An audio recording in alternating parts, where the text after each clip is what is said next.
My wife wanted a third child, but I didn't. We agreed on 2. She suddenly got pregnant and she decided to keep it despite my protests. We had a lot of fights and she went to her sister's house. I think her sister and she had a fight, and her sister confessed to me that my wife had stopped using birth control on purpose. She showed me chats where they both planned it because I wasn't budging on a third child. After my shock subsided, anger came rushing in. I asked my wife for the whole truth. She first denied it, then confessed. I got a lawyer and I served her papers. I was worried that I couldn't divorce her while pregnant, but thankfully it's allowed in my state. She's 7 months pregnant, so I asked for a date 6 months from now. I feel she'll be good enough to attend court by that time. I told my wife that I was not going to support her in her pregnancy or childbirth. I wouldn't drive her, I would not feed her, I would not help her change, I would not be in the labour room with her, and I don't want anything to do with the baby. She wanted him, she can keep him all for herself. I called her sister to take her away so she could support her because I wouldn't do anything for her. Thankfully, her sister did come. I did the emergency temporary custody of my 2 kids, but I'm perfectly fine with giving her 50-50 custody when she's healed from childbirth and can take care of herself and them properly. We did have a video call, and I told her she had a choice for adoption and I would sign my consent. She said she couldn't go through with it, and I said okay. Her mother started threatening me with child support, and I told her that if she filed for child support, then I would just take it out of college fund contributions for my other 2 kids. She wanted the child, so she could take care of him financially as well. She's begging for another chance and how she's sorry. I don't care. I'm done with her and her baby. I don't think I'm wrong here. I didn't tell her to stop birth control. I'm disgusted by her. Am I the idiot for divorcing my pregnant wife? What she did is more than disgusting. She baby-trapped you, your own wife, and now who's going to pay for that? You and that baby. Because that baby will grow up seeing its siblings having a loving father and go at your house 1 week out of 2.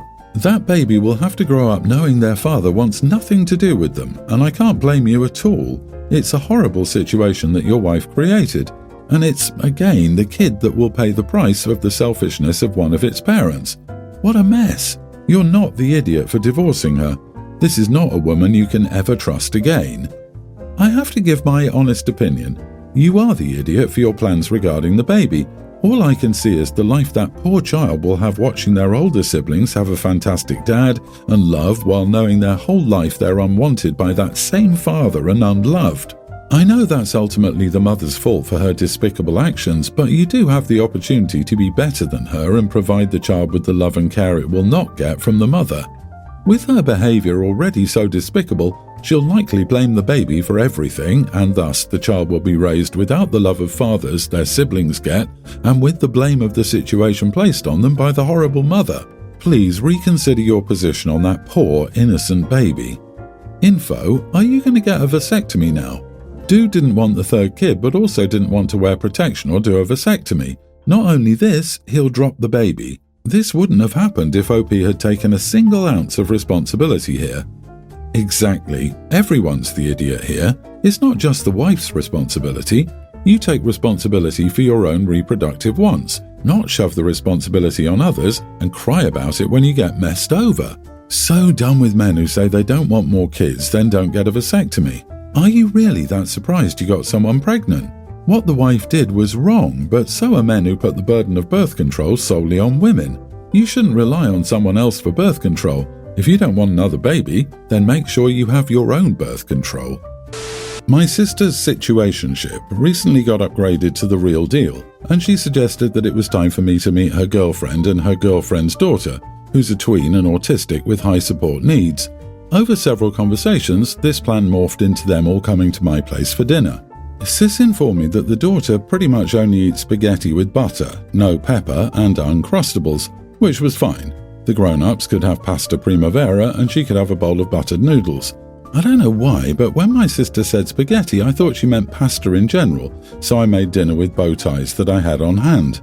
They arrive for dinner and the daughter won't eat her buttered noodles because they're the wrong shape. Her mom asks if I have any spaghetti and I'm like, I have fettuccine that's still in a box in dry form.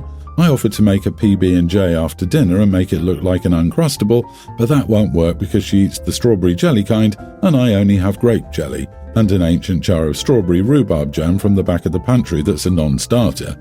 She asked me to go ahead and try the fettuccine, and I'm like, sure, I'll get right on that as soon as I'm done eating. My sister and her girlfriend are unhappy with the lack of urgency. I'm not happy with being asked to let my dinner get cold while I cook a second meal because a kid won't eat her favourite food when it's a different shape, and by now the vibe of the whole evening is in the trash. They ended up leaving so the daughter could have spaghetti at home, and my sister was angry because that was a disaster. It's all my fault because she clearly said spaghetti. I'm like, I'm sorry. I genuinely didn't realise the bow ties and spaghetti were completely different, and never the twain shall meet. She's like, you don't understand how much picky kids, and especially autistic kids, need everything to be just so. And I'm like, yeah, I obviously don't understand. So why did I end up taking the lead on this dinner?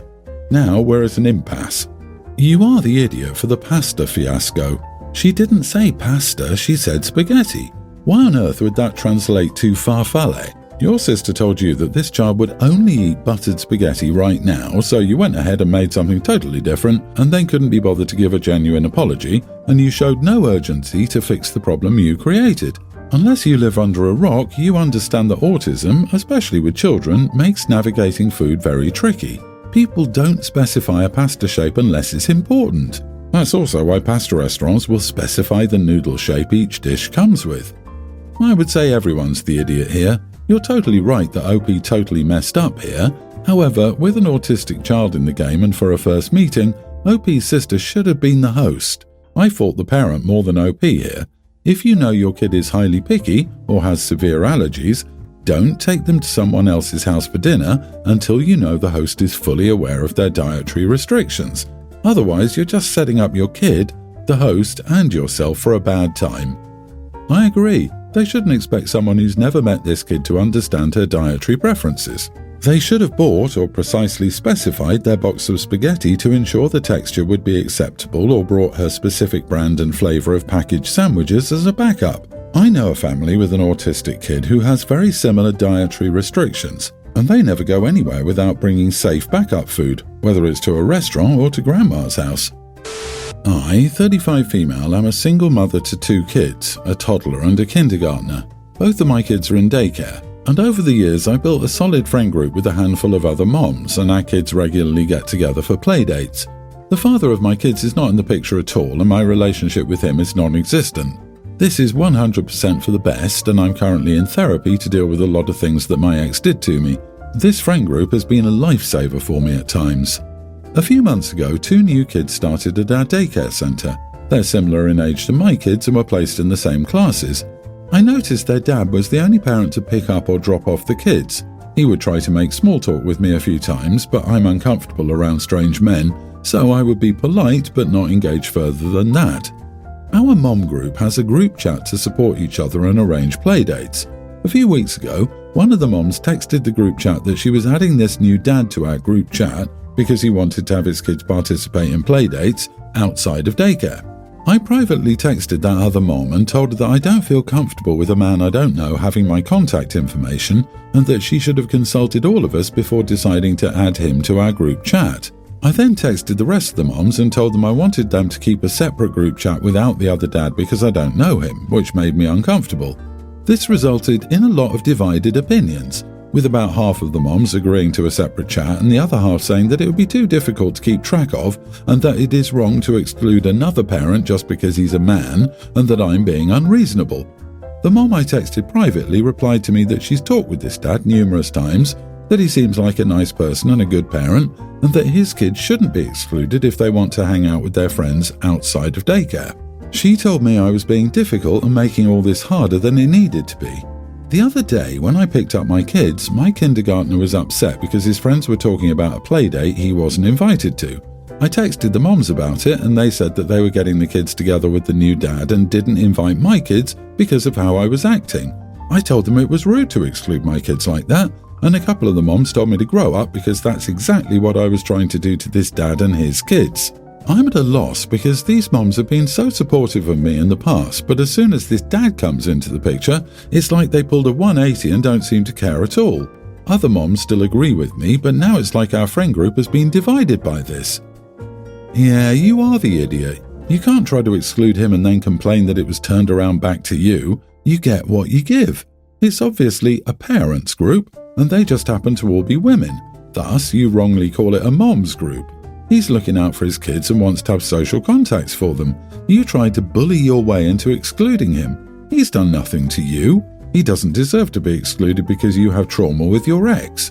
Your traumas are your own to deal with, not force others to accommodate your selfish wants. You are being unreasonable.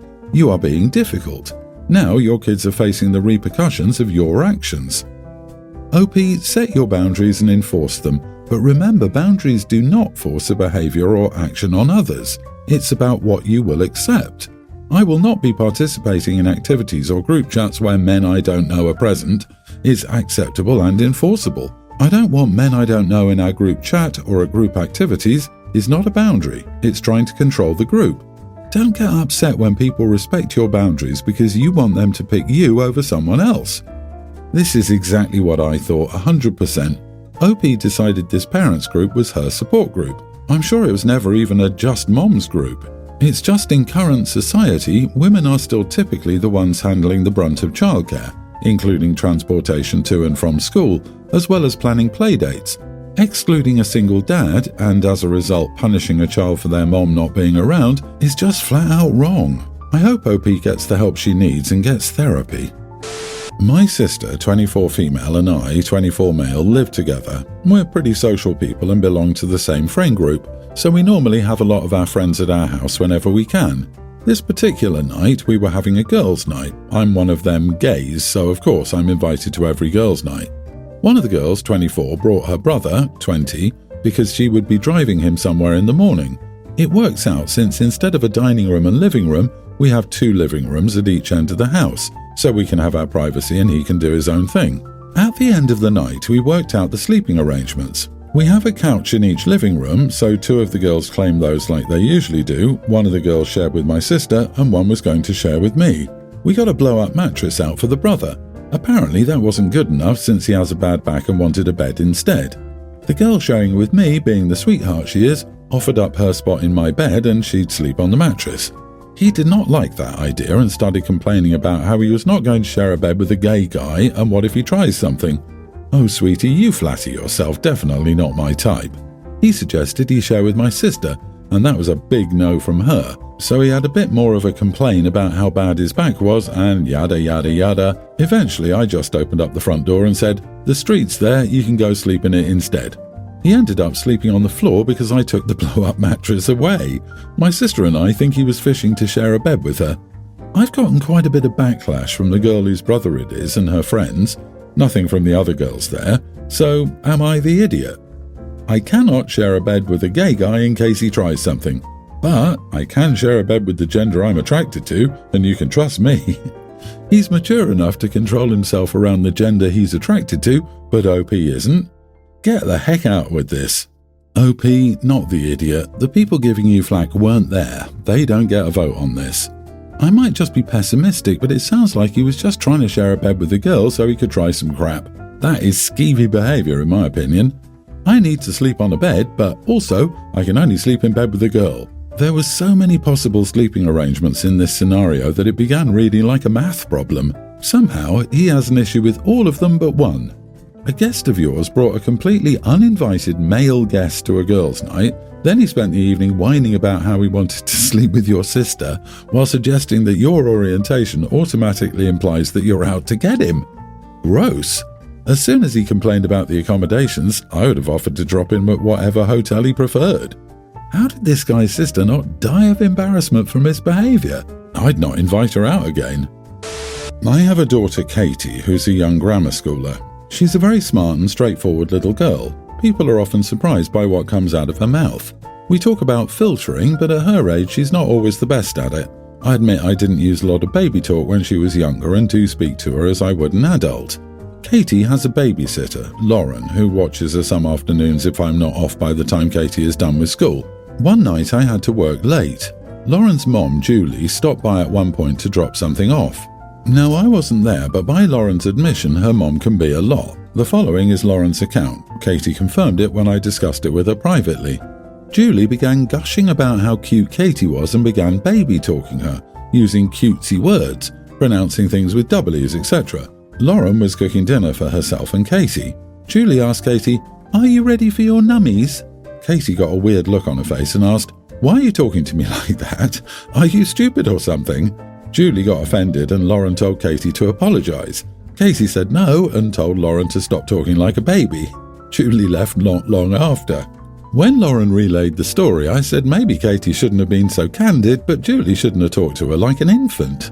Lauren said she just wants Katie to apologise to her mom. I said Julie should apologise to Katie for treating her like a baby.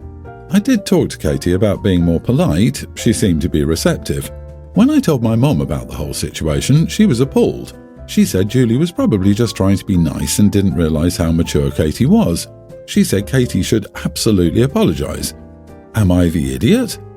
Okay, as a father of 4 kids, I legit just laughed out loud reading her response, and I'd laugh even harder if I were there for it. It's probably not great, but that's really funny. It's clear there's a fine line between being direct and being rude, and while your daughter may have crossed that line, it's an honest mistake at her age. You are not the idiot. Julie needs to grow up. I'm a teacher who mostly teaches that age group. Nobody speaks to them like they're babies, not their parents or siblings or family members that visit school. I think it's really weird that Julie saw her and thought, I better speak to this child like they're a toddler. But I also think it's important that Katie learns the impacts of her words on other people. "Are you stupid?" isn't the right way to retaliate, but she's young and learning. I do believe she should apologise for calling Julie stupid, and that Julie should apologise for talking to Katie like she's a baby. I think everyone's the idiot here. You are the idiot, OP. I'm in the minority here, apparently, but calling someone stupid and then refusing to apologise for it is not a child being smart and straightforward. It's a child acting like a brat and thinking she's the smartest person in the room. Children shouldn't think it acceptable to call people stupid regardless of the situation.